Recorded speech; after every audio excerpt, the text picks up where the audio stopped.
Welcome to SF Commercial Property Conversations with Bruce Bean, where Bay Area investments meet expert insights. Get ready to unlock the strategies of commercial real estate success.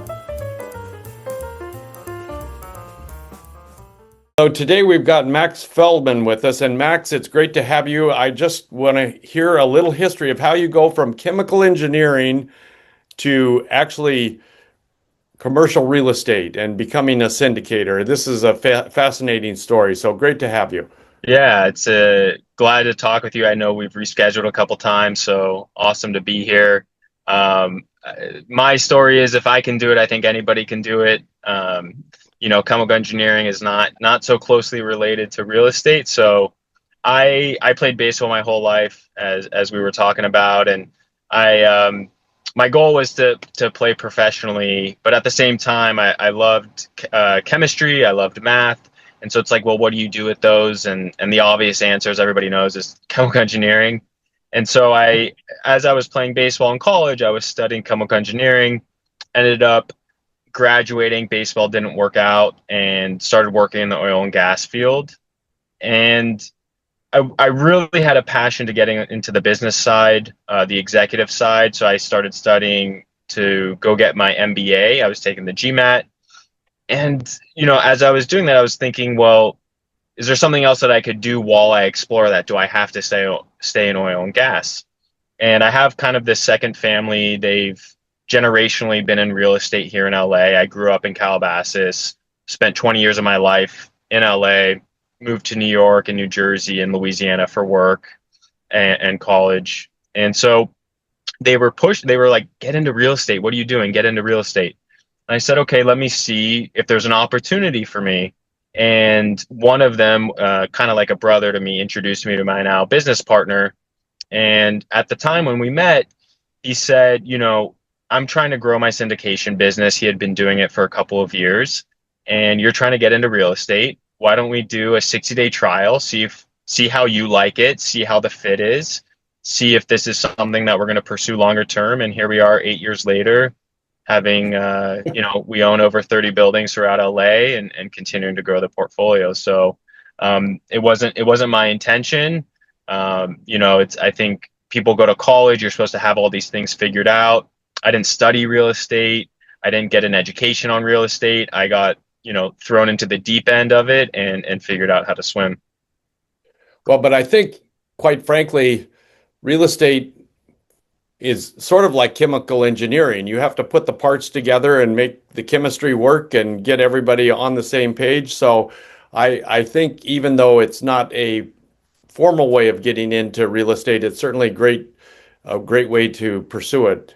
So I think that's a great entry level. So here you are, you've got 30 properties, 400 units now. You're doing third-party property management, which I think is a great way to go. So how's that all going together these days? Yeah, right now is a really interesting time. I got started in 2018. The market was great. I mean, so many people thought we were reaching a peak. I remember when I was buying, people were like, I can't believe these pricing. There's no way. There's no way. And aside from this temporary drop off that we saw during COVID, which wasn't even, I mean, it was kind of a financial thing because businesses were shut down and people weren't getting paid. They were getting stimulus checks. And so most people didn't think that the market was going to ride a high until 2022. And, we transacted so much. We were buying probably 10 deals a year, a little Wild West where we would be like, look, let's go buy this property. The value's there. We like the price point. We'll figure it out. We knew the operations, but obviously not as much as we know them today. So we were kind of wheeling and dealing, and interest rates were so low. Debt was, we kind of said was basically free. I wish some of these 5-year loans were 10-year loans. Yeah.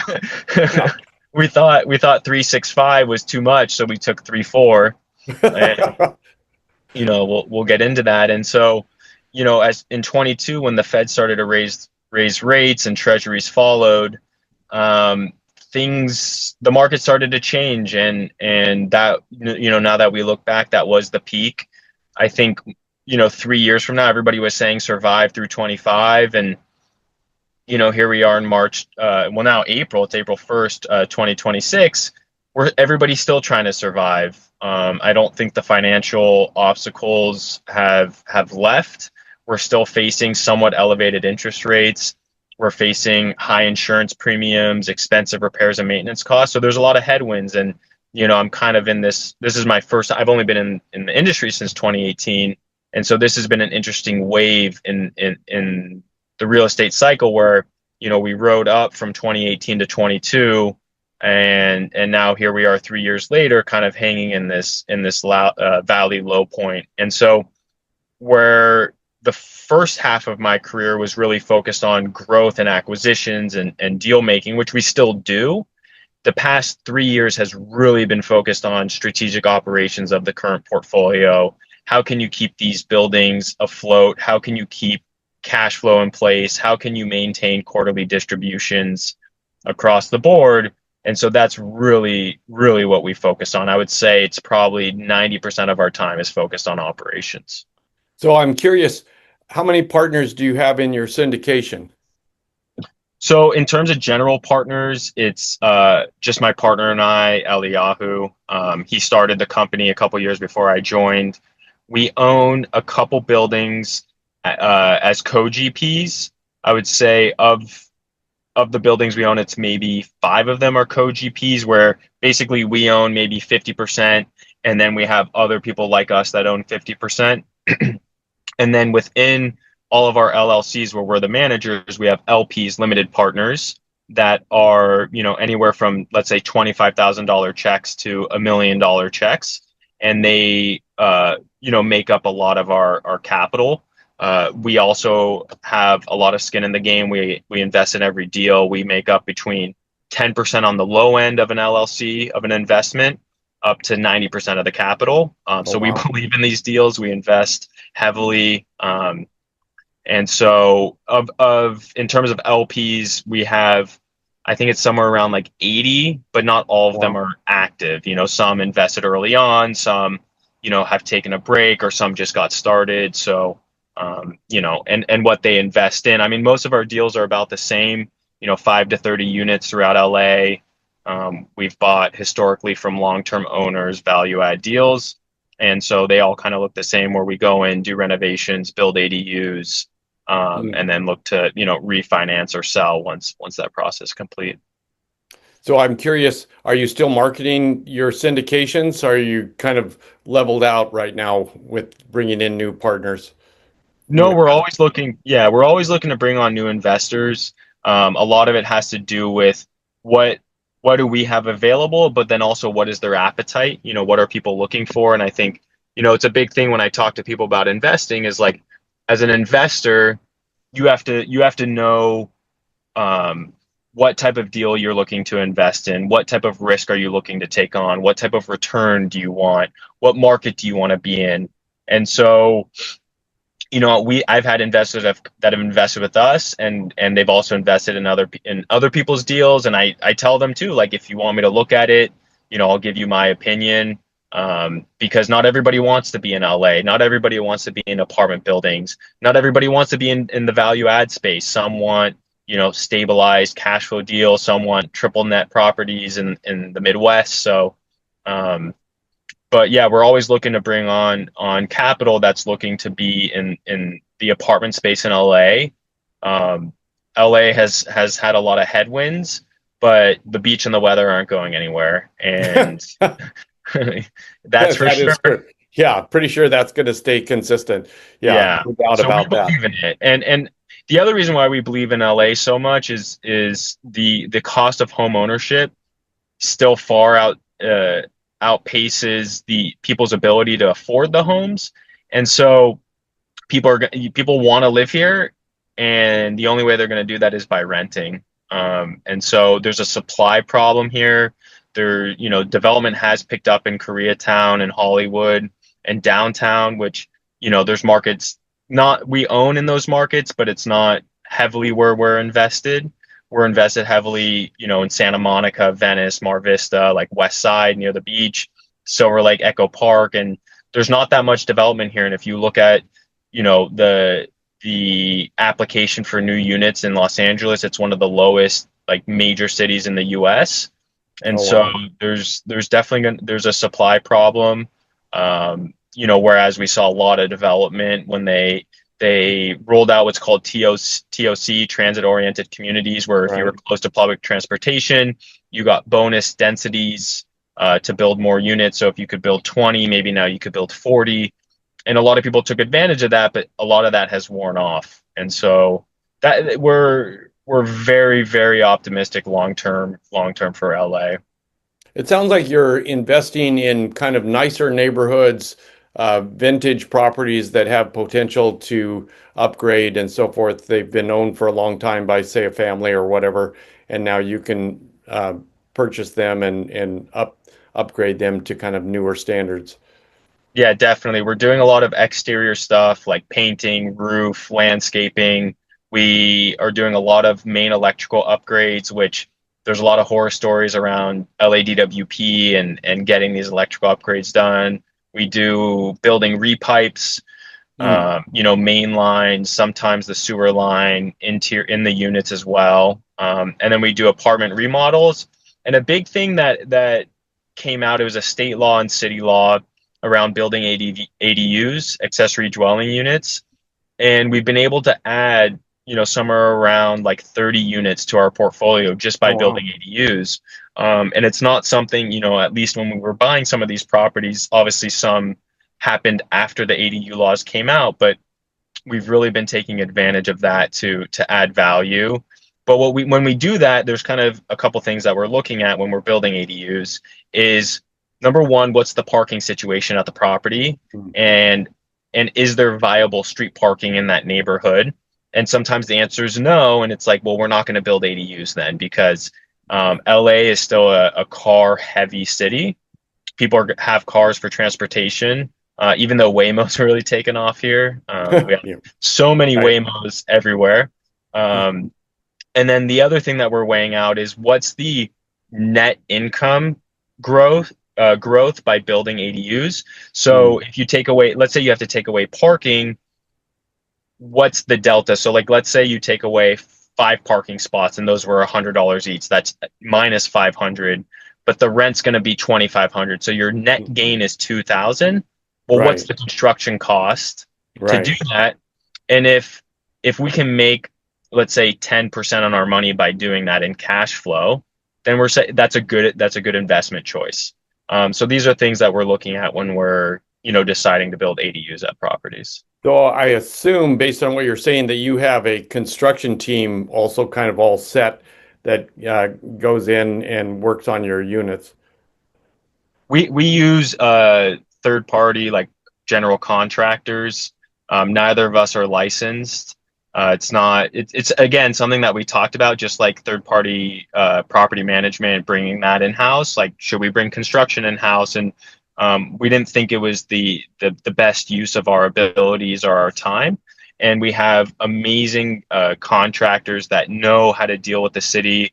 City of LA is one of the toughest cities to do Hmm. construction in, amongst other things, and you really have to know the ins and outs. You have to know the inspectors.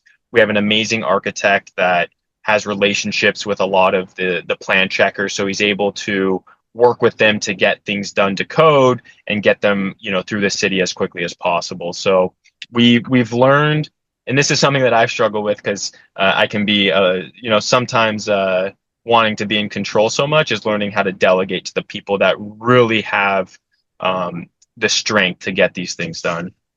Yeah, no, that's a critical factor, no doubt about it. So what's your crystal ball saying these days? Any clues? It's funny because, people ask me all the time, where do you think rates are going? Where do you think is going to happen in the market? Are prices going to go up? Or prices going to come down? And I always say, like, I'm cautiously optimistic. I've been that way probably my whole life, but especially lately when it comes to the real estate market. Um, have we reached the lowest point in the market? I don't know. Pricing is down around, I would say, like 30%. Things were trading maybe between 12 and 14 times gross. So if a building was making 100,000, it was worth maybe 1.3 million. Today, it's you're in the 9 to 11 times gross, so that same $100,000 is maybe $1 million.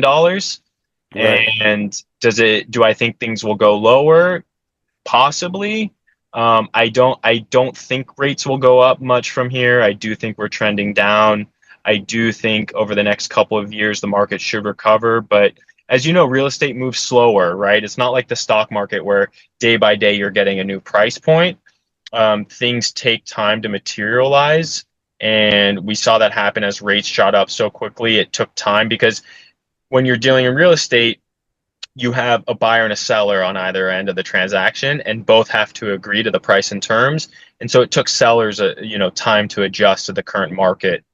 But I think the reason why I'm optimistic is people have accepted the new environment when it comes to like elevated insurance premiums, Hmm. where interest rates are, where the rental market is at. So, it's like now that we understand the rules of the game, now we can figure out how to play on that. And so I think once people get comfortable, when things stabilize and having more certainty, they tend to get back in the game.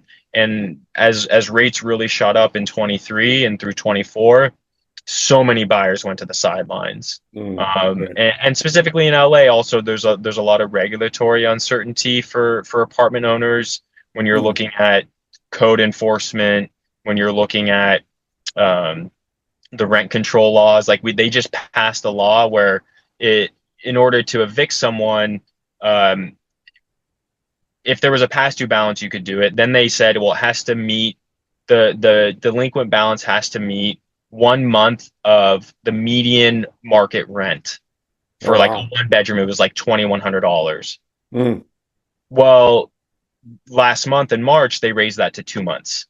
And Oh. so these rules are kind of changing, and it does keep people a little bit hesitant right now in LA is the regulatory risk. And that's the market that we play in. And so, I definitely can speak to that more than, other cities or other states. So are you working at all where you're having to move a tenant out of your building to remodel it, or what's happening with that particular scenario?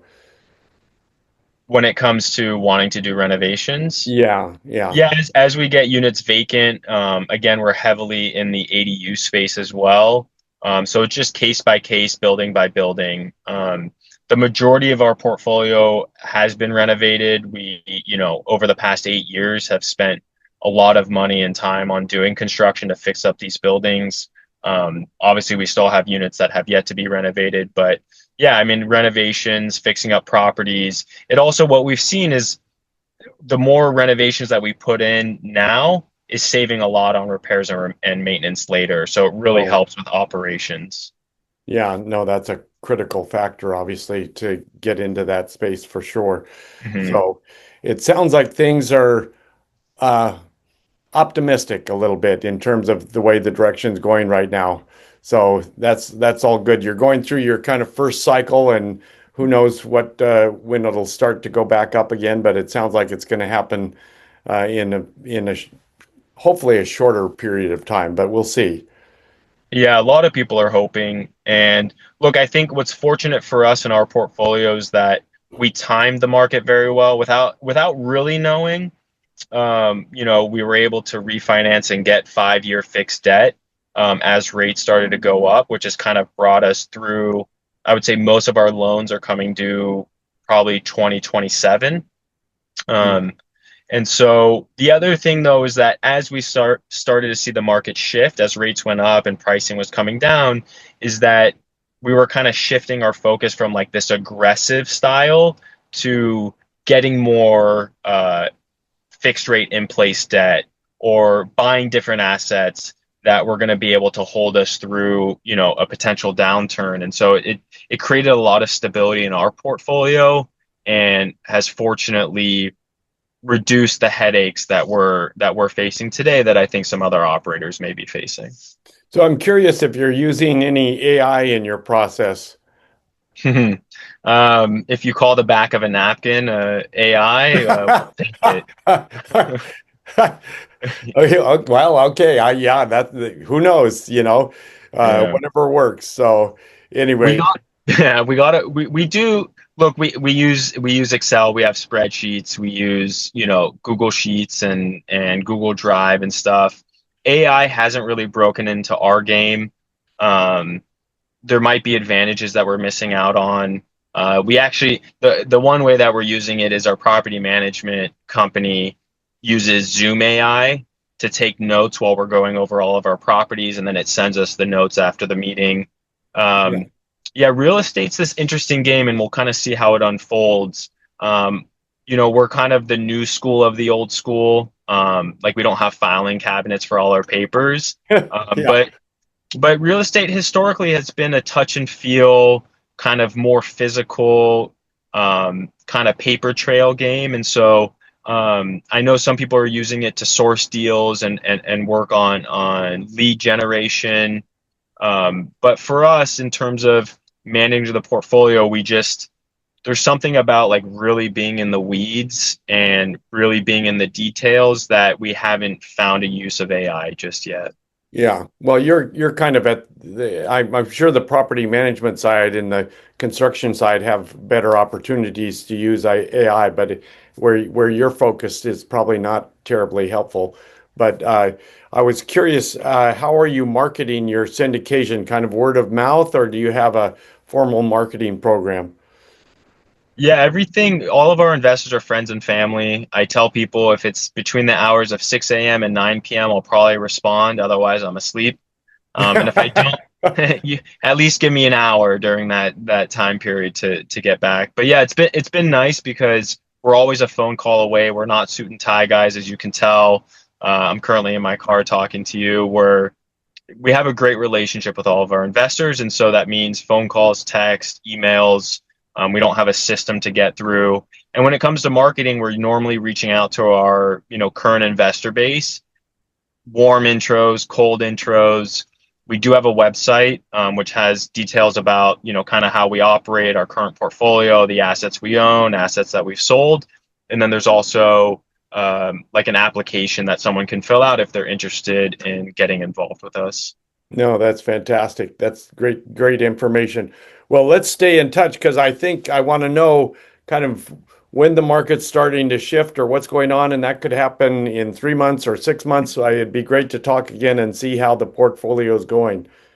Yeah, absolutely. As you know, real estate's constantly changing and evolving, and so it's a little bit slower than other investment vehicles, but there's still a lot going on. Specifically, as you know, being in San Francisco, California, the laws, the regulations are always changing. So Yeah, it's just impossible to keep up with them. And yeah, I thoroughly agree with having third-party construction and third-party property management because they can keep track of all those compliance issues that have to go on. So definitely. anyway, well, great to have you. We will talk again sometime in the near future. I look forward to it. That's a wrap on today's journey through the SF commercial real estate scene. Ready to share your story? Visit sfcommercialconversations.com/guest. Your insights could lead the next conversation.